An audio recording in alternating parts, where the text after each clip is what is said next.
আসসালামু আলাইকুম। সবাইকে আমন্ত্রণ আমাদের নতুন ভিডিওতে।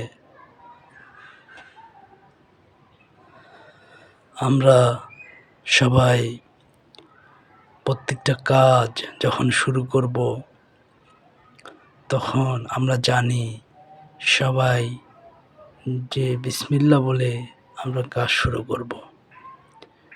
আমরা যখন কোনো কাজ শুরু করব, তখন বিসমিল্লাহ বলে শুরু করব। যখন বিসমিল্লাহ বলে আমরা কাজ শুরু করব, মহান রব্বুল আলামিন আমাদের সমস্ত কাজকে ইবাদতে পরিণত করে। সুতরাং আমরা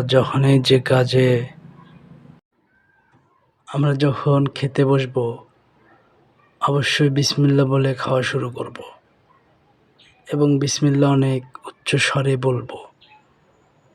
আমরা যখন খাওয়ার শুরুতে বিসমিল্লাহ বলবো, তখন আমাদের সম্পূর্ণ খাওয়া যে আমরা খাবো, যা দিয়েই খাই না কেন, আমাদের তরকারি ভাত যাই হোক না কেন, সেই কাজটি আমাদের সেই খাওয়াটা আমাদের একটা ইবাদত হয়ে গেল।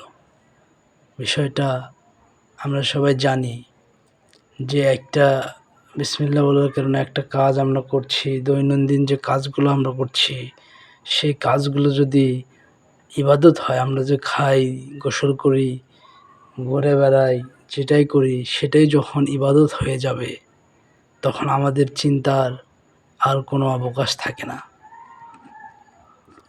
আমরা যে কাজেই করব, সেই কাজেই আমাদের ইবাদত হয়ে যাবে। যখন আমরা ভাত খাওয়ার শেষে আলহামদুলিল্লাহ বলে উঠে আসব, তখন আমরা একটা ইবাদত করে আসলাম, অর্থাৎ ভাত খাওয়াটা একটা ইবাদত হয়ে গেল। আশা করি আপনারা সবাই বুঝতে পারছেন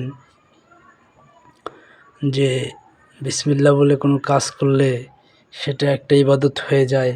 তাহলে সারাদিন আমরা যে কাজগুলো করছি, সেই কাজগুলো ইবাদত হয়ে যাচ্ছে। ভিডিওটি ভালো লাগলে লাইক, কমেন্ট, শেয়ার করবেন। পাশাপাশি আমাদের সাবস্ক্রাইব করবেন, ইউটিউবে, ফেসবুকে ফলো করবেন। আর নতুন নতুন ভিডিও পেতে আমাদের সাথেই থাকুন। সবাইকে অসংখ্য